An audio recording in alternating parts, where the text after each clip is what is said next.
Olá, nono ano, tudo bem? Então, estou aqui de volta para a gente começar mais uma aula de história, tudo bem? Então, olha só, de novo, peguem seus livros, seus cadernos e bora lá. Nossa última aula online com algumas turmas que eu tive, acho que foi com 93, eu vi que tinha algumas pessoas com dúvidas e tal, então eu decidi focar ainda mais no capítulo 3 para a gente desenvolver mais e aí na próxima aula online vocês conversam e tiram as eventuais dúvidas que surgirem, tudo bem? Então a gente vai continuar no capítulo 3, que é Brasil República, né, a Primeira República. E aí eu vou retomar algumas coisas com vocês. Primeiro, vocês já sabem, a gente viu bem, que nesse primeiro momento da República a gente teve os militares no poder, né? O Deodoro da Fonseca e o Floriano Peixoto. Vimos um pouco sobre isso, que a gente chama de República da Espada.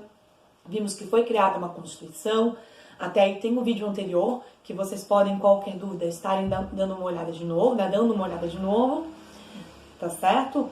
E aí vem as oligarquias. O que é oligarquia, Mário? Uma república oligárquica, república dos poucos. São poucos, uma elite, claro, no poder, comandando o Brasil em benefício próprio. Essa oligarquia são os cafeicultores, os fazendeiros, né? República do Café com Leite, como é chamada. Mari, por que é República do Café com Leite? Surgiu esse termo para colocar os dois estados que comandavam, né, a política e a economia no Brasil. São Paulo, principalmente com a produção do café, e Minas, que também tinha muita produção de café, e a pecuária. E aí um termo café com leite, né? É um termo que muita gente questiona hoje, porém ainda é utilizado. Então, quando eu estiver falando de república oligárquica ou república do café com leite, eu estou falando desse período de 1894 até 1930, onde os estados onde tinha maior número de votantes, São Paulo e Minas Gerais, comandavam a economia, ok? Tranquilo? Então tá, nesse período da república oligárquica, né, que a gente também chama de república do café com leite, a gente tinha uma política dos governadores que foi muito aplicada, a partir do presidente Campos Salles, ali em 1898. O que ele faz, né? É um acordão, gente. O que é a política dos governadores? Os governadores, eles não se envolvem na política do presidente e o presidente não intervém na política dos governadores, né? Dos locais, do estado. Então, olha só, um acordo com as oligarquias estaduais, que o presidente não vai se envolver na política dos estados, com a condição de que os governantes deem apoio e também não se envolvam na política do presidente. É mais ou menos isso, a política dos governadores, né?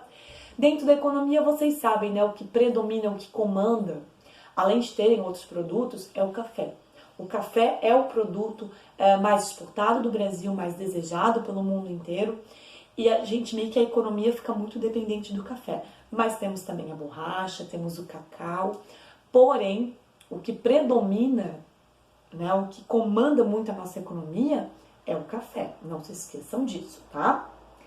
E claro, a gente tem, além dos acordões políticos, a gente tem um acordo político e econômico que foi criado em 1906, que se chama Convênio de Taubaté. Sabe o que é o Convênio de Taubaté? É um acordo assim, ó. O governo brasileiro, eu sou uma cafeicultora e eu não consegui vender todas as minhas sacas de café. E eu não posso ficar no prejuízo. O que o governo faz? Compra os excedentes de café. Esse é o Convênio de Taubaté. É um acordo para não prejudicar os cafeicultores. Aí a gente percebe que quem está na política são os próprios cafeicultores. E eles, para não ficarem no prejuízo, o que eles fazem? Eles fazem o governo tirar do bolso dinheiro do governo para comprar os cafés que sobraram desses ricos cafeicultores para que eles não fiquem no prejuízo. Mari, como é que fica o pobre? Fica pobre. É isso aí. Não tem outra. E aí, uma coisa muito interessante, dentro desse capítulo 3, é um capítulo longo, eu sei, são as revoltas que vão surgir, né? A gente sempre fala do Brasil que é um país muito pacífico, no entanto, a gente tem que entender que em determinados momentos ao longo da nossa história, a gente tentou reivindicar, tentou pedir mudanças, lutar por alguma coisa, né? E o Rio de Janeiro, como era a capital, não vai ser diferente. A gente tem a chamada Revolta da Vacina. Mário, o que foi a Revolta da Vacina? Primeiro, o início de 1900, né? O início do século XX. Os governantes falavam, não, a gente tem que mudar o Brasil. O Brasil ainda está muito arcaico, muito ligado lá com esse passado colonial. Não, a gente tem que apagar isso e modernizar o Brasil. O presidente Rodrigues Alves, ele tinha esse objetivo, de modernizar. E quando a gente fala em modernizar, principalmente a capital. O projeto era criar uma capital no modelo europeu, no modelo de Paris, né? Com grandes avenidas, arborizada, com parques bonitos para o pessoal passear, e etc, etc, etc. Só tem um problema, né? Para eu modernizar, eu preciso, se eu quero criar grandes avenidas, eu preciso destruir alguns lugares, né, para ampliar os espaços, etc. Só que tem pessoas vivendo ali. Como é que eu faço, né? Então, o prefeito do Rio de Janeiro, o Pereira Passos, ele vai querer modernizar o Rio de Janeiro. Nem que para isso ele tenha que destruir um monte de local, um monte de moradia de pessoas pobres, essas moradias em geral elas são chamadas de cortiços. Nem que para isso ele destrói tudo, vai demolir tudo para fazer os seus parques arborizados, as suas grandes avenidas, né, essa coisa toda. Só que tem um porém, não vão indenizar ninguém, vão dizer, ô pobre, cai fora. E para onde é que essas pessoas vão? Que políticas de proteção eu vou criar para essas pessoas? Nenhuma. O pobre, nessa época, é o sinônimo de não civilizado, de sujo, de doente, que contamina todo mundo. Porém, o governo nunca deu nenhuma proteção à população mais pobre. Tá? E para piorar, expulsa essas pessoas para tornar o Rio de Janeiro mais bonito. Só que isso é só empurrar um problema, né, gente? Imaginei aqui, tem um monte de gente vivendo aqui, cada objeto desse é uma comunidade, de repente eu faço o quê? Jogo tudo para lá. Bom, eu não resolvi o problema, eu só empurrei o problema para o outro lado. E crio uma coisa linda aqui, um cenário lindo, porém, nas bordas, a galera tá sofrendo. Foi mais ou menos isso que aconteceu. Ao mesmo tempo que tem essa campanha de civilizar o Rio de Janeiro, de limpar, modernizar, tem uma campanha de saúde pública. Eu preciso vacinar o povo contra as doenças que estão dominando, principalmente o Rio de Janeiro. E aí o Pereira Passos, que era o prefeito do Rio, junto com o Oswaldo Cruz, que era um médico sanitarista, né? Eles vão criar uma lei, né? Vão propor uma lei de vacinação, obrigatoriedade da vacina. Ah, Mari, isso é legal, né? Quer combater as doenças e tal. Só que tem um porém. Tu não chega para a pessoa e negocia e explica o que é uma vacinação, não tem uma campanha. Tu simplesmente sobe os morros do Rio de Janeiro e impõe uma vacina. Para pensar. População do Rio de Janeiro expulsa das suas casas porque o governo quer construir um Rio de Janeiro novo. População nunca foi atendida pelo governo. População sofre que nem um condenado.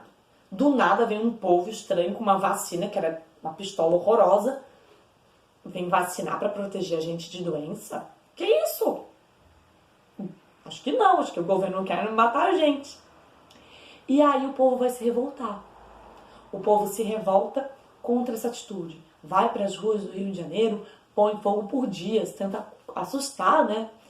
E aí o governo volta atrás com relação à obrigatoriedade da vacina, porque viu a reação popular, né? E aí esse movimento do povo resistindo à vacinação, a gente chama de revolta da vacina, que foi nesse contexto do Rio de Janeiro tentando se modernizar, do Rio civiliza-se, né? Ah, aí uma curiosidade, tinha uma campanha da desratinização do Rio de Janeiro. Sim, quem trouxesse o maior número de ratos mortos, né, ganhava um valor simbólico ali, né? Que era uma forma de incentivar a população a combater, né, os ratos e etc, as doenças, e muita gente começou a criar rato para depois matar, para levar e para ganhar algum dinheiro, né? Ficou essa situação.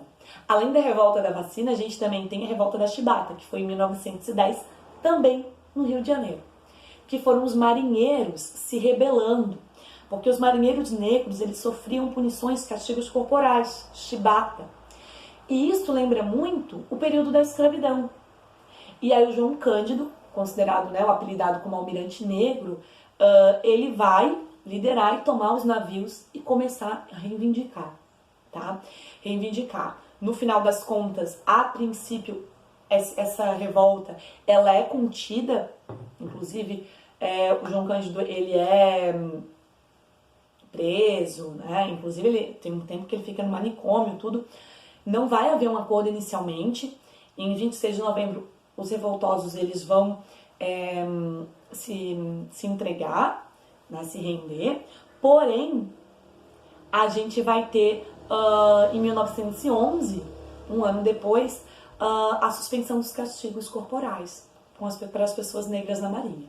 Então, a revolta da chibata foi essa reivindicação, essa manifestação dos marinheiros negros que ainda naquela época, mesmo com o fim da escravidão e etc., recebiam, além dos castigos corporais, né, da chibata, os péssimos salários menores do que qualquer pessoa, a condição de trabalho deles era pior, eles reivindicavam melhorias nisso, né? E aí, em 1911, a gente tem o fim da chibata.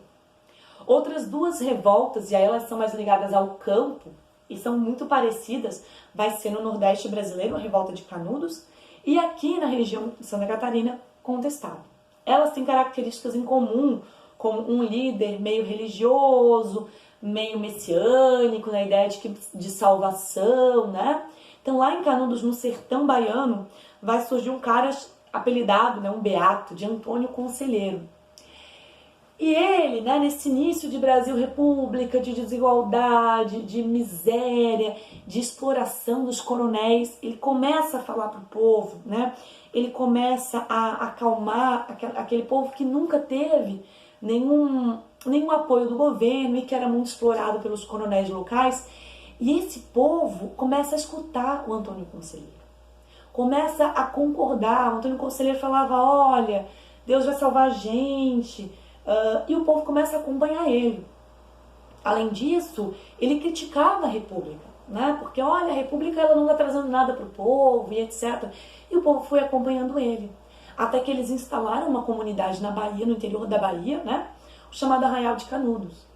E muita gente pobre, que antes era explorada nas fazendas pelos coronéis, começam a ir para o Arraial de Canudos, essa comunidade que chega a ficar com 30 mil pessoas.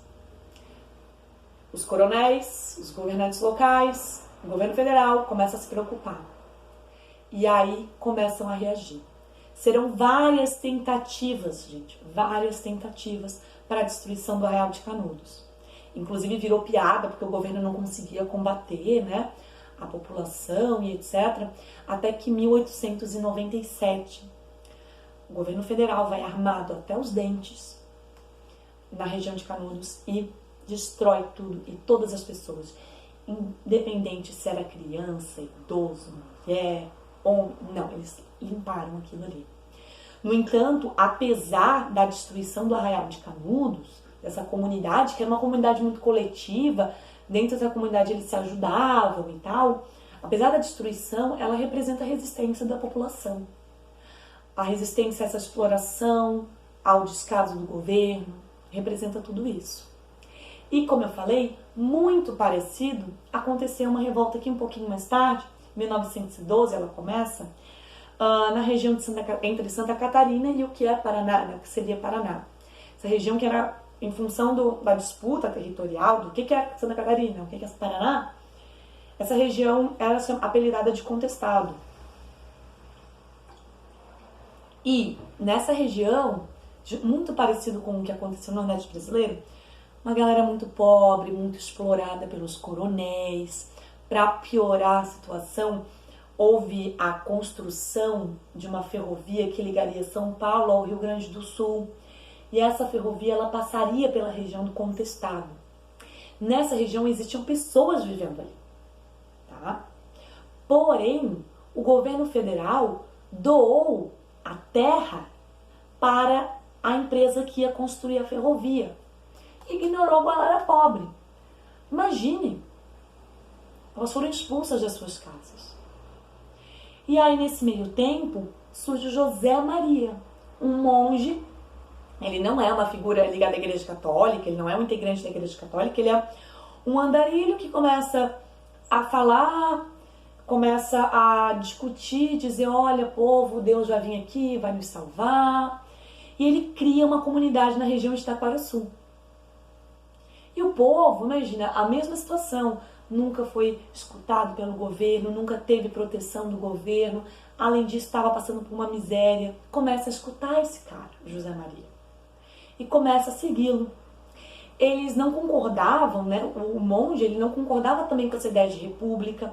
Ele achava que deveria ser feita uma guerra santa contra o governo, porque o governo não estava cuidando do seu povo, né? E aí eles vão ser atacados. Nesse meio tempo, né? O movimento ele fica de 1912 a 1916 e eles vão transitando pela região, fugindo dos combates. O monge, ele morre, tá? E em 1916, o exército brasileiro ataca de vez e põe fim ao movimento, né? Mas, de novo, é um movimento que questiona o poder do governo, que resiste ao governo e que, apesar de ser contido pelo governo, mostra que o povo estava insatisfeito com essa república desigual. Esses movimentos, né, de contestação, eles servem para mostrar que o povo, apesar de tudo, está descontente e tenta reagir, mesmo não conseguindo.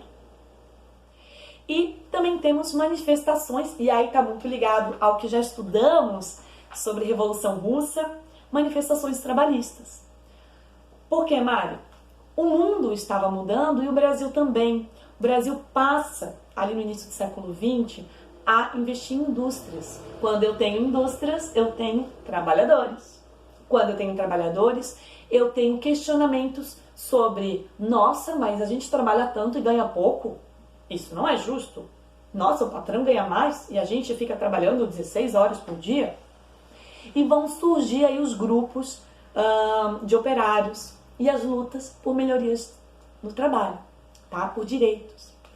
E aí a gente tem, por exemplo, ideias anarquistas surgindo aqui e greves gigantescas em 1917 pelo Brasil inteiro. Muitas greves, a gente chama, né, 1917 no Brasil, as greves gerais, que foi pelo Brasil todo.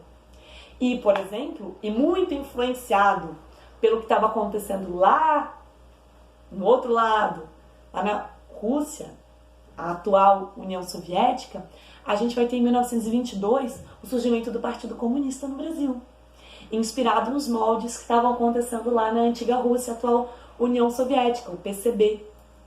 A gente vai ter, né? E a gente está vendo aí nos anos 20 no Brasil os descontentamentos com esse governo oligárquico, com esse negócio do café com leite, com esse negócio do voto do cabresto, de todo mundo ser obrigado a votar em quem o coronel quer.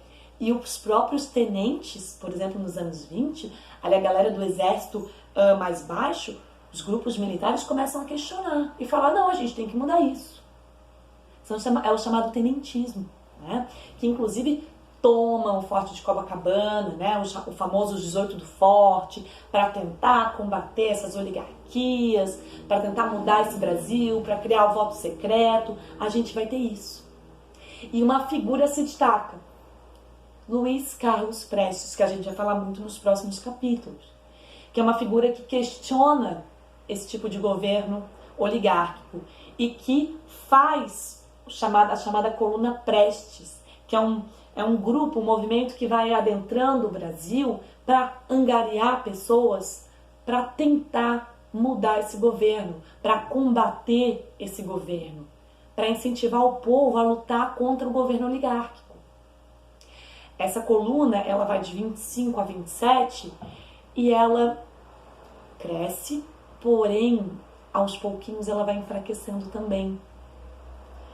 E aí o negócio se dispersa, os envolvidos, inclusive o Prestes, acabam dissipando no território, né? Vão inclusive para países vizinhos se esconder do governo, né? Porque tem as perseguições.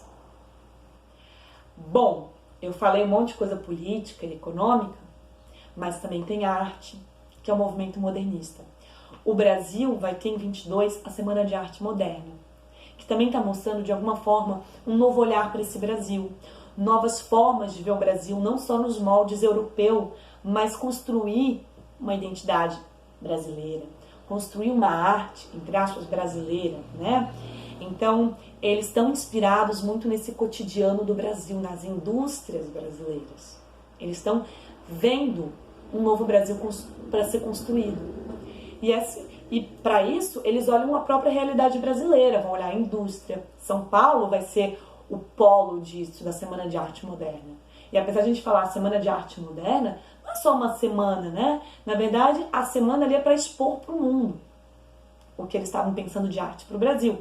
Mas vai se expandir ao longo dos anos, porque eles querem construir uma nova identidade, uma identidade do Brasil, do brasileiro, a face dos brasileiros, né? A face miscigenada, por exemplo, do trabalhador brasileiro, a face desse Brasil tropical, desse Brasil que está se industrializando tardiamente. Então eles vão construir uma arte a partir daí, tá certo?